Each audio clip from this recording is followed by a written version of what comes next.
since you said that the checks and balances aren't there. The second topic that I wanted to talk about today is the courts versus Donald Trump. Federal judges have blocked 3 of his moves in 1 week, stripping sanctuary cities of funding, requiring proof of citizenship to vote, and forcing schools to drop DEI policies to get federal money. A lot of people are very, very upset. It doesn't matter what party you're a part of, whether you're Republican, Democrat, Independent, Libertarian.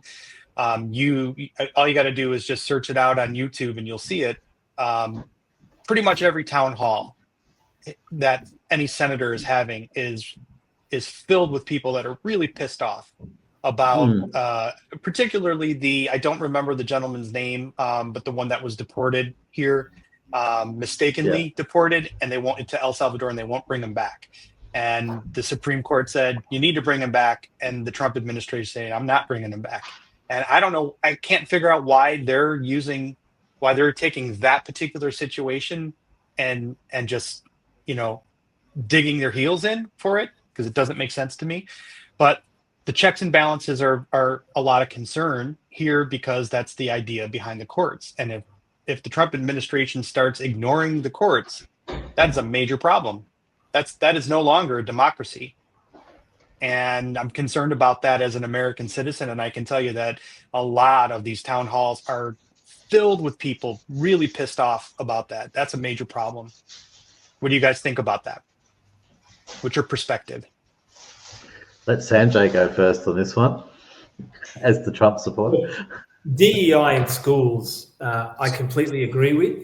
I think getting rid of that is a great idea. I think DEI has been a cancer that has infiltrated the American culture, and it hasn't worked. And all it has done is pitted 2 sides against each other.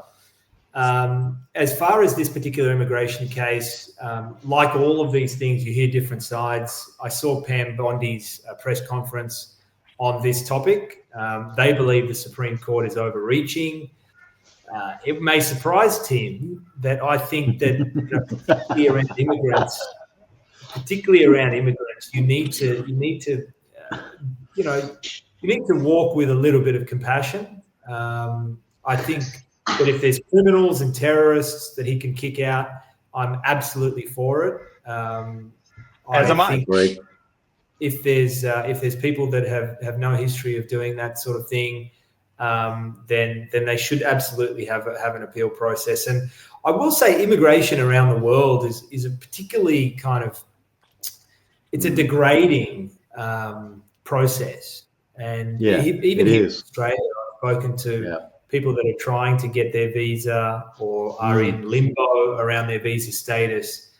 And you can never feel comfortable. You can't sleep soundly at night until you kind of get that stamp in your passport. So Tim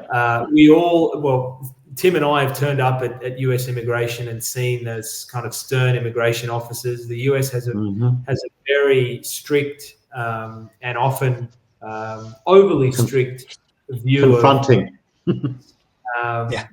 So I'm a little bit torn on this one. I don't know too much about the specific case. I know that the White House says that he has a history that they wanted to keep him away, and I know the Supreme Court says otherwise. I hope that the legal process can be followed and he gets some appeals and the right outcome comes about. But it's not being followed. The legal process is the Supreme Court said bring him back until you can actually, vet this person, and they said we will not bring him back. That's pretty scary. So Pam Bondi says that they have no jurisdiction over that. Is that not true? The Supreme Court? Correct. That's why it's called the Supreme Court. I think her argument is that El Salvador needs to make the decision. And it's wrong. He wouldn't have been there if he wasn't sent there.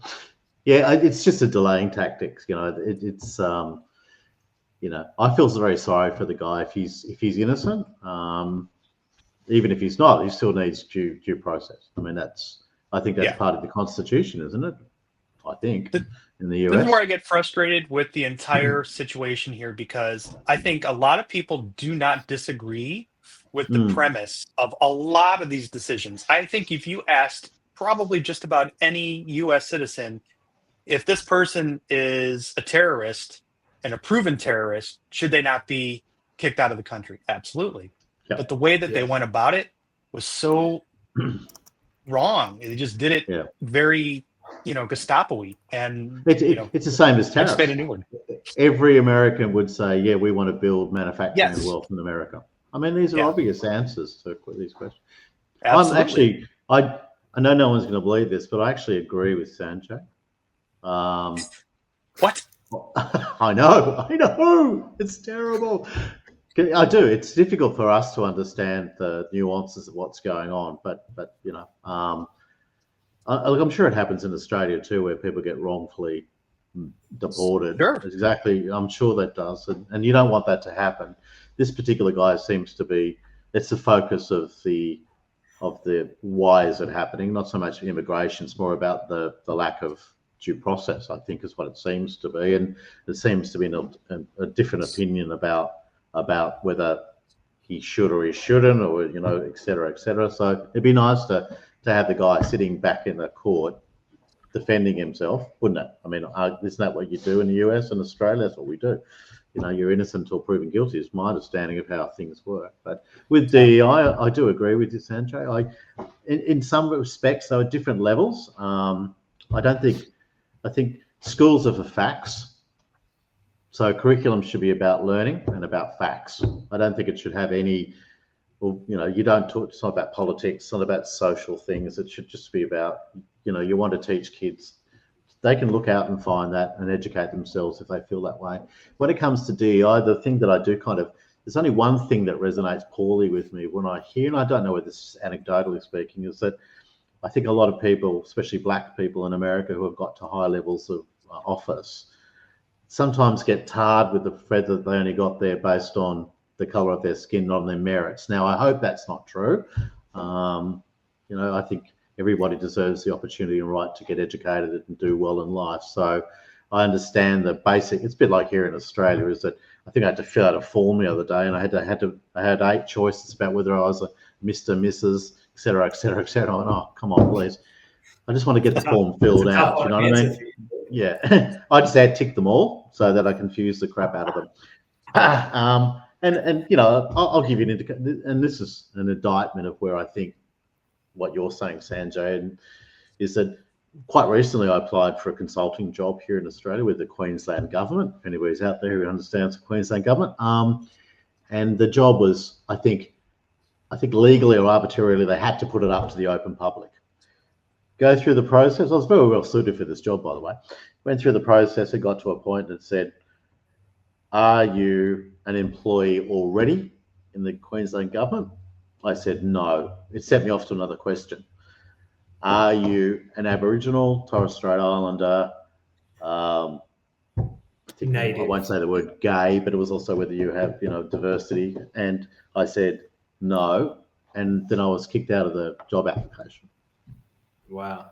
So I found that firstly insulting, in some ways, because I just wonder. That's just someone going through that's just a department of a government going through the process of making sure they tick all the boxes so that someone can't sue them. But what they don't realize is I can, if I wish to. Not that I will, but I could, because it's discrimination in some ways, reverse discrimination, if you so.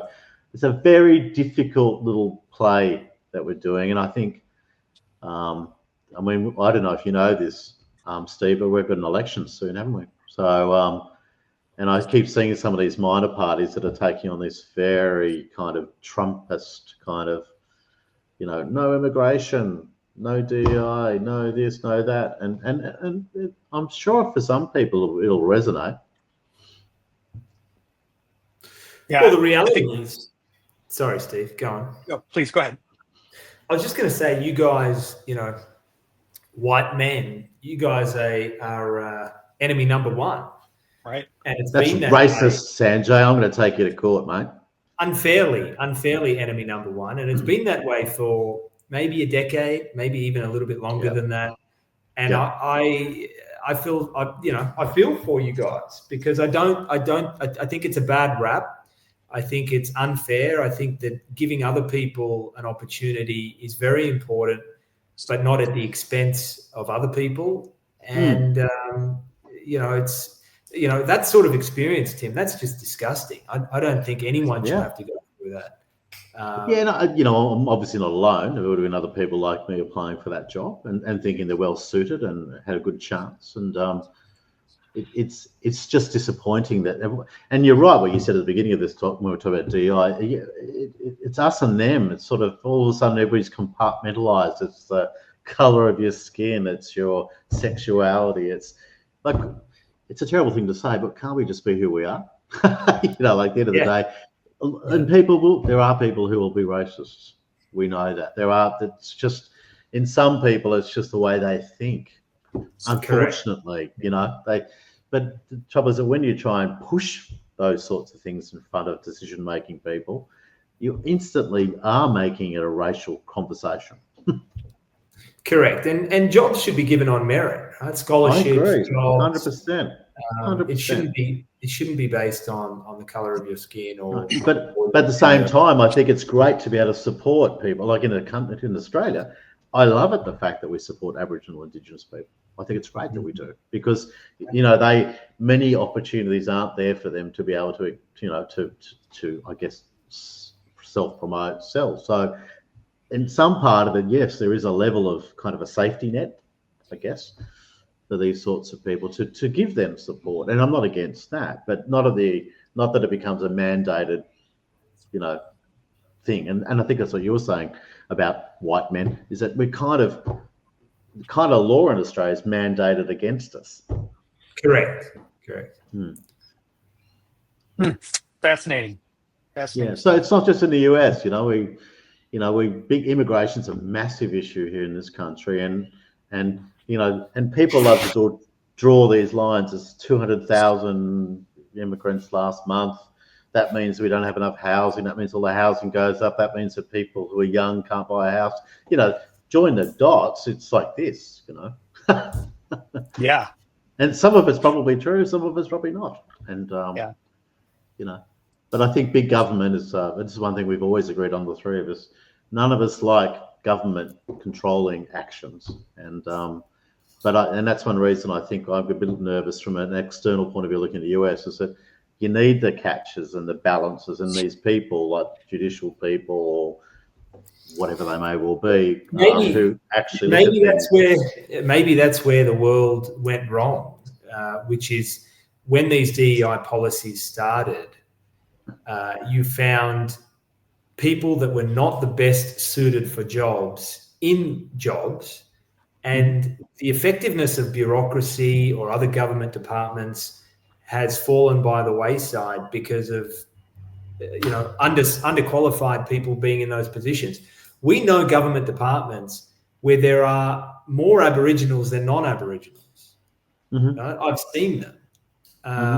And that is not what DEI was initially, from what my understanding of it was. Well, that's not diversity, is it? It's not. It's not. And what happens, I mean, who cares what your sexuality is? Yeah. But what happens if the whole department is 80%, one homosexual or something? Why are they deciding, why is that the case in the education department or, any department for that matter? So diversity is true diversity, not only playing to the minorities or the left. And that's what we've seen happen in government, which is the reason that some believe that a lot of those large bureaucracies need a clean out and a new start. Yeah, it's interesting because, as I said, there needs to be a safety net for some people as well, because you don't want people to be vilified, and you don't want people to be racially kind of, you can't work here because I don't like the look of you. We don't want that, right? But there are other laws that protect, I think, people in that regard. I think as long as people have the opportunity to get their jobs on merit. Wouldn't it be great if you could have a conversation without anybody seeing your face and they just looked at your resume? Yeah. They didn't know how old you were. They didn't even know what your education was. They just went, let's just talk. I can't see you. You can't see me. Let's talk. Kind of like The Voice, that singing show. Hey? Yeah, or the Yeah, people exactly. wearing the masks over their head. You know, that other one would Oh be great. man, I think you may have just come up with a great idea. You get one person that's applying for a job, three different CEOs in those chairs that are turned around, and Sitting when the around. CEO comes through here, he hits the idea. button or she hits the Tell button, you and what, the chair I comes could around. see it in the UN as well. I think it'd be fantastic. You know, rather than the Russian representative there, it's just some guy in a chair. Or three, you know, the Absolutely. Security Council's there, and they're all. It's all done by words, not by voice, so you can't even hear the voice. Now we're talking the Well, right stuff. we have one more topic to go over, but we're already at 56 minutes, so I'm going to go ahead and go into it. I think we're And gonna, guys out there listening, I think this is gonna be 3. yeah, 3 topics. Yes, I mean three Three different podcasts. What's the I got word? you. We could Yeah, easily do that. Yeah, for yeah, sure. yeah. It's actually not a bad idea. Yeah. Okay, so That's 2 I've Ukraine. come up with in the last 5 minutes. I know, man. I'm doing podcasts with the right people. That's for sure. Yeah. Well, who else is here? That's why only your name is on the intro, Tim. Well, that's because if you secretly realize, I actually put it on there, mate. You know what I mean? Self-promotion. I'm trumpeting my own cause. The trumpet of patriots. Oh, what is that? I'm in the area, mate. I'm in the zone for that. You do know that. Wow. Yeah. All right, last topic. segment 3, Ukraine. That is the topic of the day.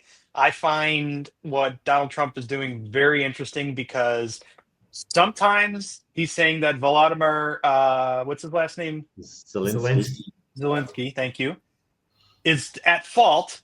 And then 5 minutes later, he's yelling at Putin because they're bombing him. Yeah. And then he says, well, Russia was going to give in and just not take your whole country. It's like, wow, all 3 of these are powder keg topics, which is why I said, and I'll say it for the rest of my life, I will never run for president. I don't know.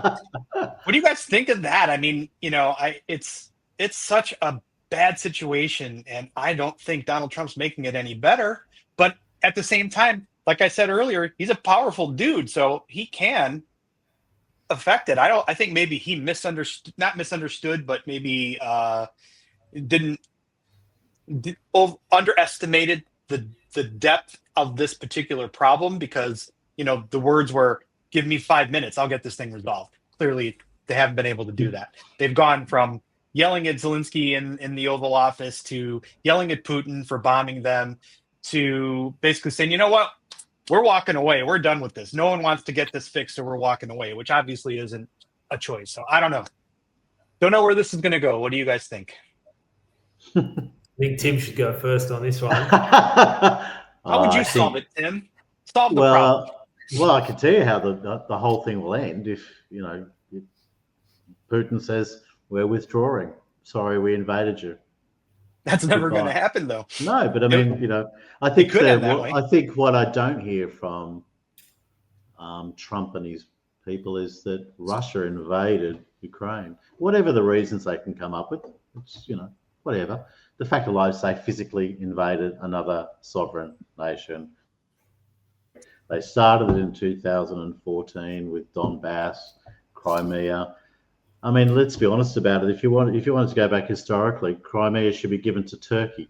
I mean, it's So at the end of the day, it's a matter of where do you draw the lines on who is at fault and therefore who needs to make the action. So I feel sorry for Ukrainian people. I mean, they're getting bombed mercilessly, and I'm not quite sure what the main reason for that is. Is it to wipe them out, or is it to make them go, oh, we've got to just give in? I don't know. But at the end of the day, is that back to humanity. I think what I don't hear from the American side is I get a little bit of rhetoric about people, but the people are dying, and the people are dying and because Russia invaded Ukraine. Isn't that the root of it all? It really is. And if I'll share for anybody in our audience that's not in the United States, I can share this, that even the staunchest senators and representatives, most of them that are Trump allies, were really upset when Trump said it was Zelensky's fault that he I got don't invaded. understand why you said that. That's yeah. I honestly think he's been throwing darts, trying to figure this out and trying to push different buttons to see what works and what doesn't work. Because I don't Okay. understand that. Here's my conspiracy theory. I think America wants to just do business, or Trump wants to do business with Russia, to do with the minerals, to do with the Arctic. Absolutely. It's all about economics. So to a certain extent, Zelensky's in irritation because he's not rolling over. He's actually, taking away the opportunity conversation. America could do that anyway. They don't need to bring in Ukraine to the conversation. If Donald Trump decides to do business with Russia, well, that's up to America, isn't it? And that is why I've dealt with enough bullies and enough, type A personalities in my life, and that whole Oval Office exchange where they really tried to embarrass Zelensky. That's what that was all about. I'm sure behind the scenes, they were trying to get him to do something that he would not do. And they finally gave up and just did that and kicked him out, which is awful. Well, obviously, I don't personally know Zelensky. I can only go by what I see and I read. Firstly, I think he's doing very well as a diplomat for his country. I think he's, getting as strong as he can. I was really quietly impressed with the fact that he raised the fact that under Donald Trump, Pompeo, is it, the old Secretary, whatever the term is, actually did something in law to say that Ukraine will never be part of Russia. It is part of Ukraine. That was only in 2018. So I think that there's some very bright people in the Ukrainian government and group, and maybe they've got some EU support to, no one's trying to offend America. No one wants to offend Donald Trump. At the end of the day, I hope what really happens is that if America decides to step away from negotiations, I think that's fine. Obviously, sure. not ideal, because I know we all know that America could, if Donald Trump decided to go, look, Vladimir, we want to do business with you, but get the hell out of Ukraine today.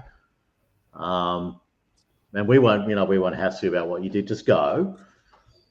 It might all be over. And that's probably what Donald Trump was thinking, that he had enough power to be able to say, look, we want to do bigger things and better things with you.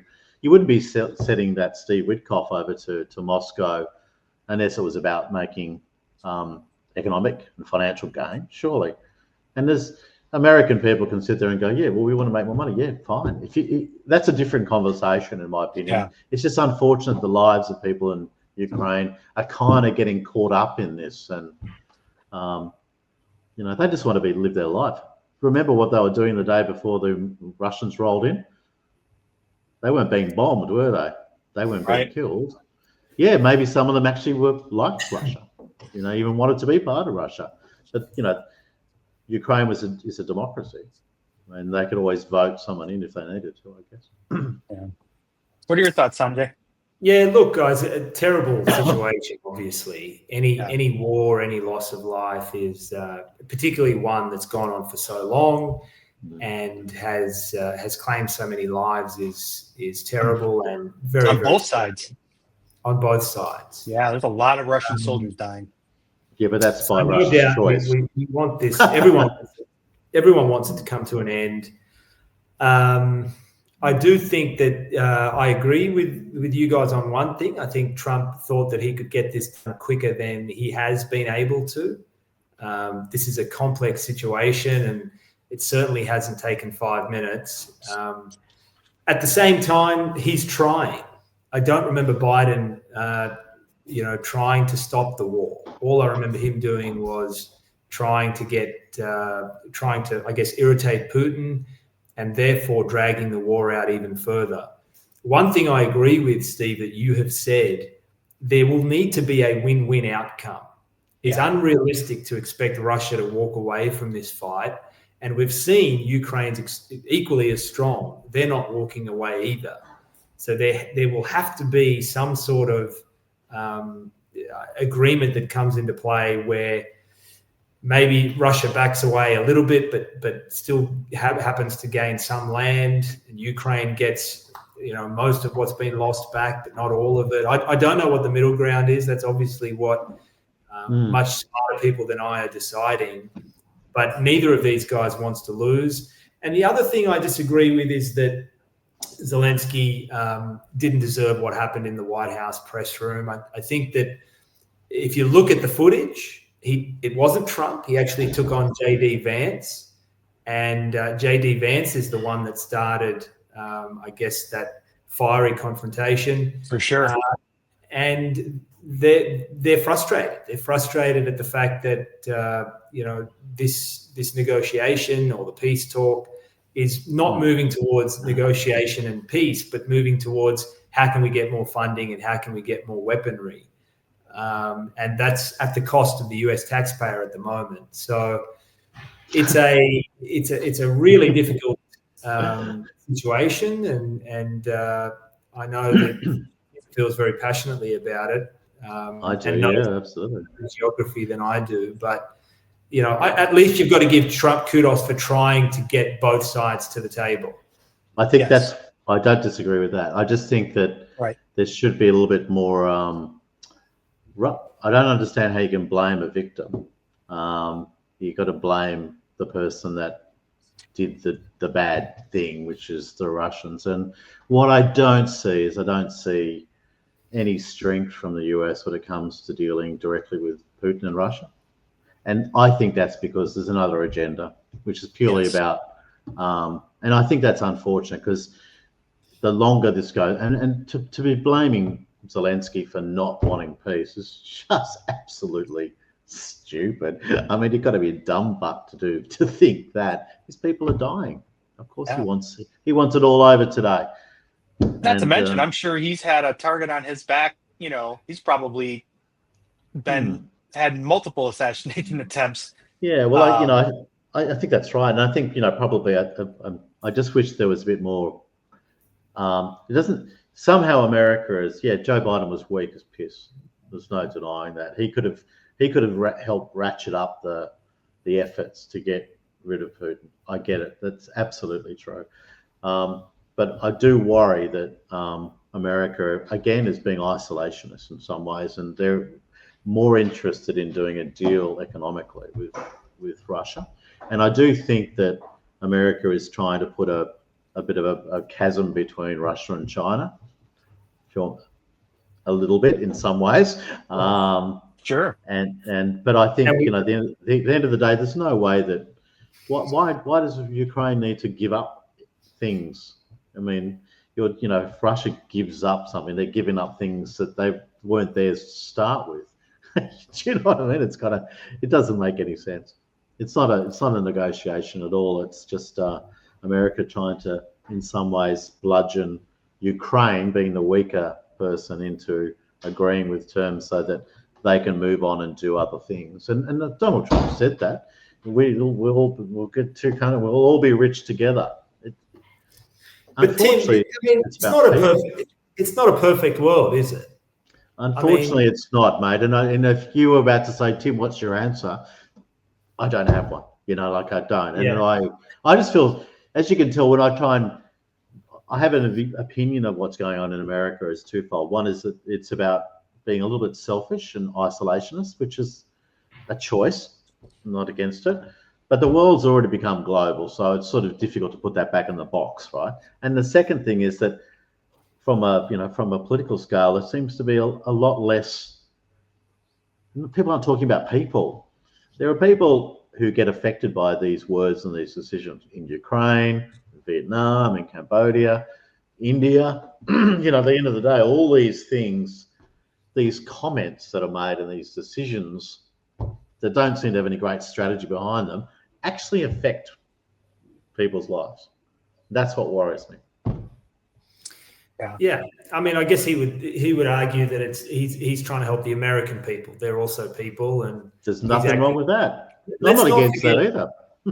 True. And let's not forget that some of these things, like tariffs, this whole saga, you have to ask, why is Trump doing it? He's not doing it for fun. It hasn't been popular. He's lost money on the markets like all of his wealthy friends have. His best friend, Elon, has lost billions in net worth. you have to say that whether you think it's mad or not, it's a difficult thing to do, and so he has some goals that he wants to achieve at the end of it, which for the good of the world, let's hope that he does. I think somehow there's a little bit. I mean, manipulating the market is what he's trying to do, and I mean that's the difference between Australia and the US. I mean, you know, there obviously people get paid some money to represent your community here in Australia, but it's not quite the same. Tell me if I'm wrong, Sanjay. You can't actually have shares in companies. You have to get rid of them and all sorts of things if you're a politician. And I think that's the problem with the US. And what I don't understand in American mentality is that you've got all these voters who are a lot of the Republican voters aren't wealthy people. Can't they see that the people who gain, even from a market drop, rich people gain? For sure. You know how to play the options. Well, Marjorie Taylor Greene, she seems to be on it. So yeah.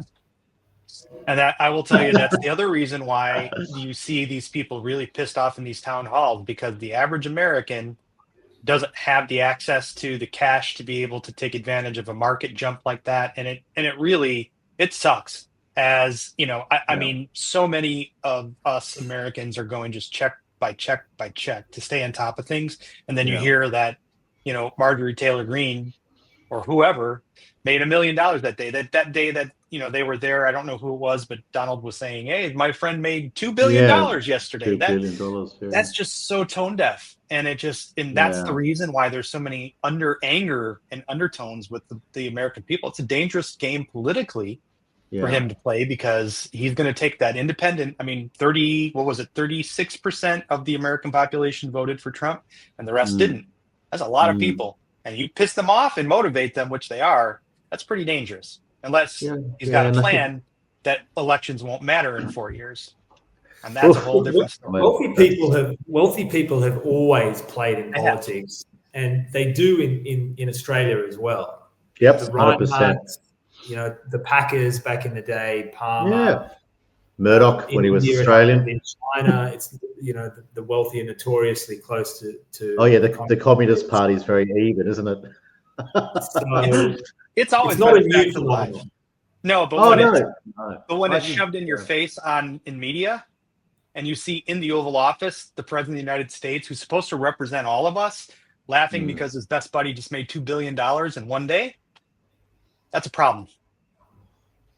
Yeah. I think that we go back to the one thing: you need checks and balances. I mean, we talk about China, for example. Do they care if 50% of their manufacturing? Really, they don't really, mate. I know they don't want people rising up in the streets, but they've got the PLR there, haven't they? They've got the army. So, I think what worries me a little bit about what's going on in the US more so than anywhere else in the world is just that there seems to be a bit more of a swing towards the really rich and elite oligarchy kind of. I hope that's not true. I hope I've got this all wrong. But and I'll tell you, I'd be the first one to say, if I had the ability, I certainly would have tried to make money that day. I'm not against it at all. And why do Apple and Tesla build their cars and phones in China? Cheaper manufacturing? Make more profit. Yeah, absolutely. So, you know, the end of the day, you can buy Apple stock. So, I mean. Yeah, so it's an interesting thing, you know. This is a very interesting part of life. And unfortunately, we haven't got a chance to talk more about the Asian, you know, India, for example, Sanjay, because I kind of like the JD Vance dropping into India was quite interesting for me. And I wondered whether. Can we move on to that topic quickly and just cut these all up to 4 podcasts? Yeah, I think I'll do that.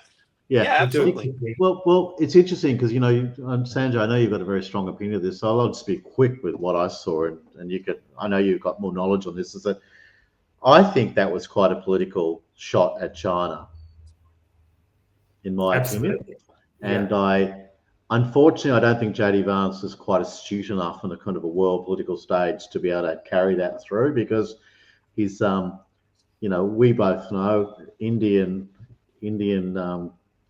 country is incredibly intelligent, like on base, very shrewd. Some of the worst, should I say the worst, the best business people I've dealt with, and I'm excluding you, Sanjay, because you're Aussie, have been Indian people. They're very, very clever when it comes to negotiations. So it will be interesting to see what China says about JD Vance going to India. Yeah. Yeah, look, big visit there from JD Vance with his Indian heritage wife and children dressed in Indian clothing, meeting nice and Modi. cultural. Right, absolutely. Difficult to say, Tim. You know, your assessment's interesting. Donald Trump couldn't do it because it would be too much for China to take, and he had to send someone that was senior enough, and he sent his right hand man.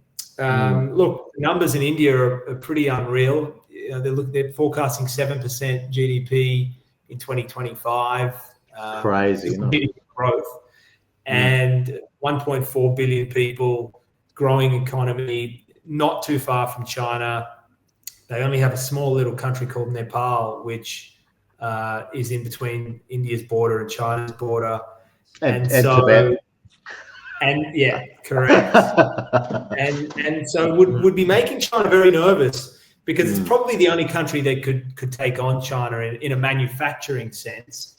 Yep. I don't know if that's what the US administration is trying to do, but that would make no sense if it was, though. It would. And I also think, the thing about this India, China, Russia kind of situation is that there is an acknowledgement that there are other power players in the world. Certainly, I think in the past, the US has been, like I said at the beginning of the podcast, kind of a centrist power situation, but they have very smartly understood that there are other players in the world that are growing very quickly with young populations. The key to the Indian population is that I think it's something like 50-60% of the population is still under 30. So crazy, and educated too, yeah. And educated and English speaking. So yeah, there's some big numbers to come out of India, projected to be the world's number 4 or 5 economy in the next 5 years. So yeah. I think you're right. I think it was to send a shot across the bow of the Chinese and to say we're not going to be sitting still. And in fact, if we can move even closer to you here in your region, we'll be doing business with India. You talk about the modern economy. Technology coming out of India has been growing at an increasing pace. Many tech founders in Silicon Valley are of an Indian origin. Many of them have an outpost. Microsoft has a huge presence in India, as does Amazon, as does Tesla. So there's been a relationship between the two countries now for the last decade that's been very strong. I've even heard that they're trying to take semiconductor manufacturing to India, so that the reliance on China is not as high as it currently is. So yeah, watch this space. I think, like you say, Indians are shrewd negotiators, and I'd be surprised if we didn't see some sort of trade deal coming out of these talks. And if there is a free trade agreement between the US and India, it will be the biggest agreement to come out in the last 10 years. It will change the face of trade in the world for the next 10 years. And I think, from an Australian perspective, we obviously I think we've got a free trade agreement now with India, haven't we? Just recently signed. Yeah.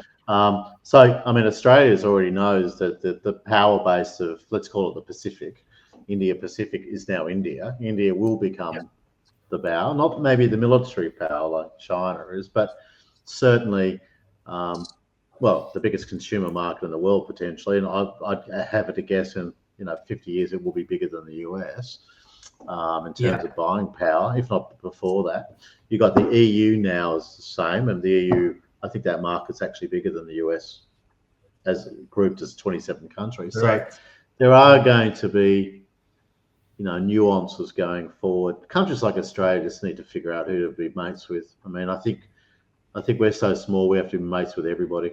Everyone, Really. yeah. I don't think we've got a choice. We can't piss off America. We can't piss off China. We can't piss off. The only person we can probably have a bit of a piss off might be New Zealand.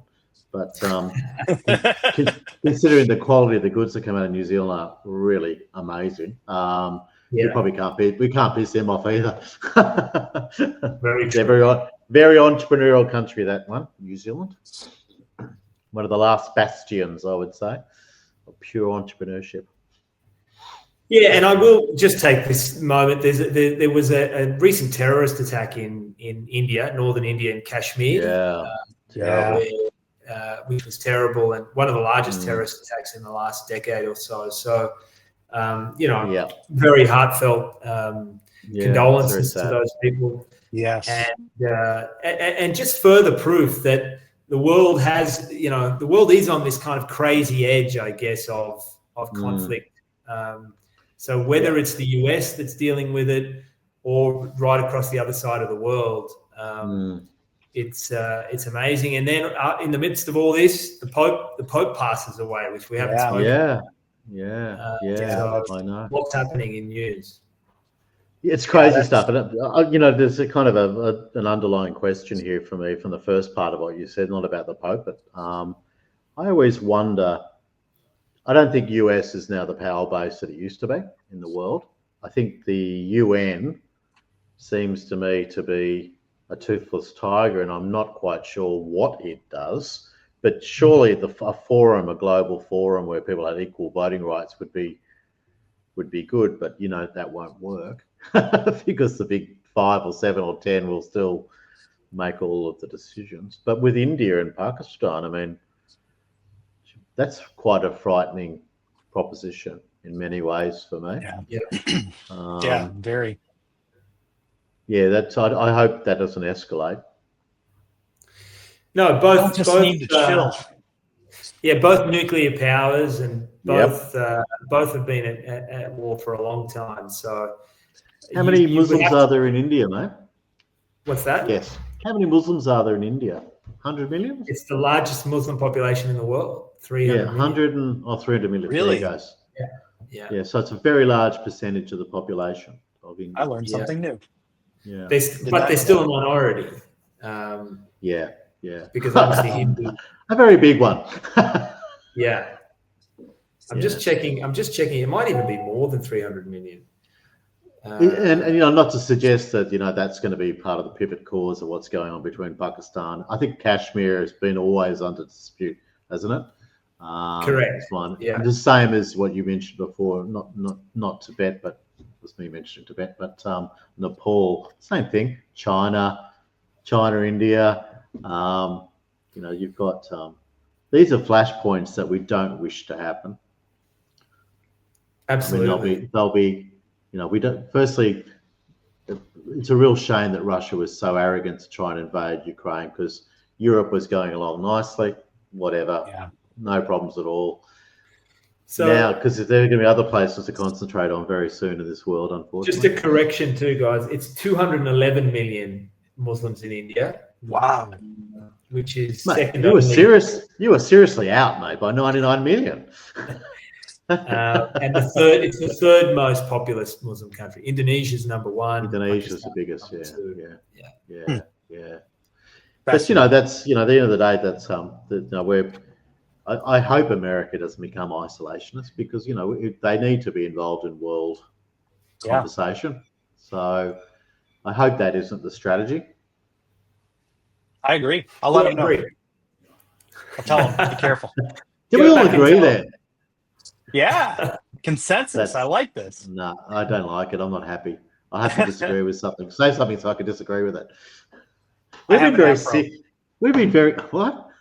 I have an afro. You can disagree with that.